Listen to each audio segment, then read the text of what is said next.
Feeling retro. Hey, welcome back to Feeling Retro, the channel where we take a close look at, review and simply enjoy all things retro. Today's a short trip back in time, staying in the noughties with Sony's DCR-SR30, the digital Handycam from 2006. A camera remembered and still used today thanks to its great image quality, good quality zoom, good build quality. Let's take a closer look. This is a nice compact digital camcorder which fits nicely inside your grip, and it's 71mm tall, 117mm deep and 69mm wide.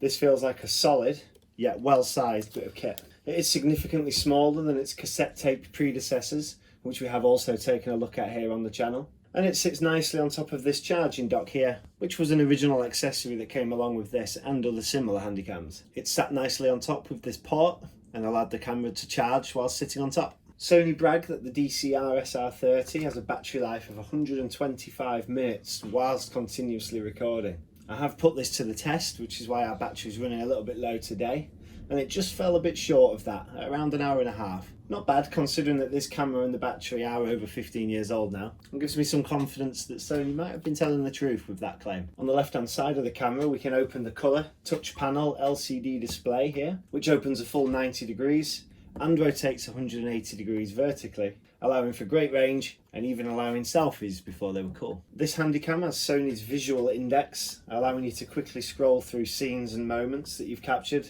with an easy to use touch screen as well. And as with most digital camcorders, you don't have the traditional viewfinder, so you are reliant on using this monitor here, and it's a good quality overall. The handy wheel jog on the top here allows you to flick between functions on the camera. This feels sturdy and responsive, and a nice little light on the side here that tells you which mode you're moving into.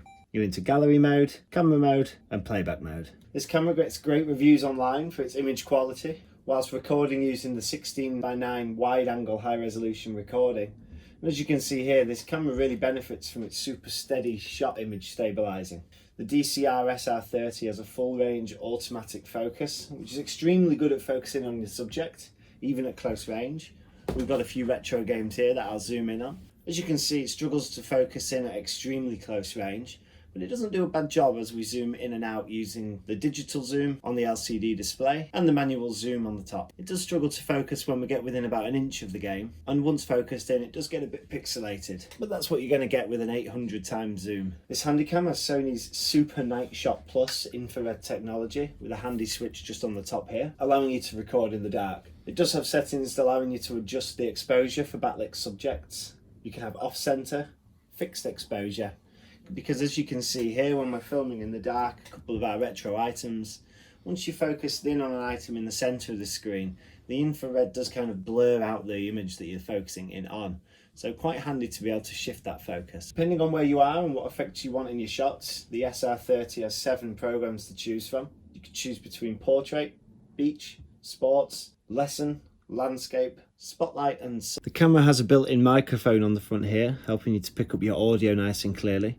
It does only pick up audio in the direction that it's pointing in, which does slightly restrict you in picking up that crisp sound in a room full of noise, for example. On the bottom here we have the tripod receptacle. We won't be screwing it onto a tripod today, but always a handy feature to have on a camera, especially if you're wanting to be filming a landscape or a time-lapse, a sunset for example. Once you open the display of the camera, there's an easy button here, and once you press that, you can see on the screen it says easy Handycam operation off or on. Once switched on, most of the settings on the camcorder will be automatically operated. So in this way you can use the camcorder with simple operation. Some of the buttons do get disabled, but a great option for an amateur user. With the small backlight button here at the bottom, you can turn the backlight on the screen on or off. Behind the LCD screen, it does have a built-in speaker as well, which plays a surprisingly loud, albeit tinny, sound whilst playing back your footage. The zoom on this camera is pretty good, although I think Sony's claims that it has an 800 times digital zoom was possibly more of a marketing ploy than a genuine technological feature of this camera.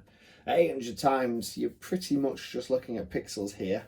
Not great, but the camera does also have a 20 times optical zoom, which is possibly a better option. The camera records in HDD MPEG-2, and the built-in hard drive can store up to 7 hours of high quality storage, which can be transferred to DVDs and external hard drives or computers. We can watch our scenes back using the LCD display and the built-in Dolby digital speakers, all by linking up to the TV using one of the many jacks on the side panel.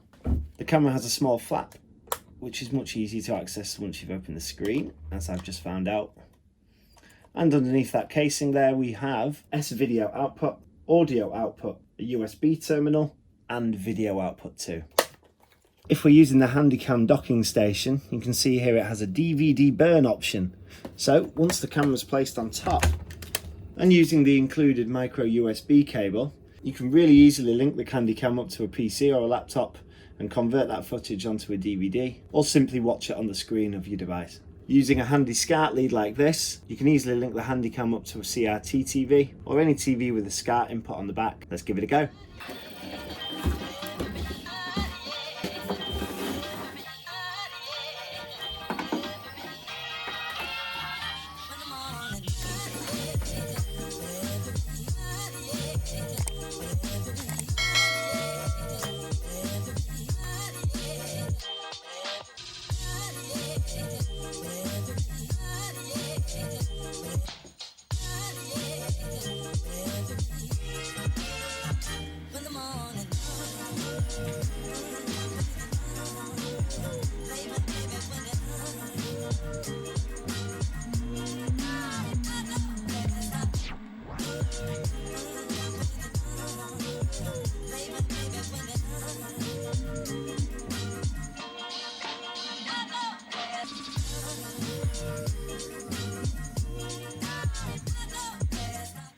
Thanks again for joining us here at Feeling Retro. Today we've taken a look back at 2006 Sony's digital Handycam.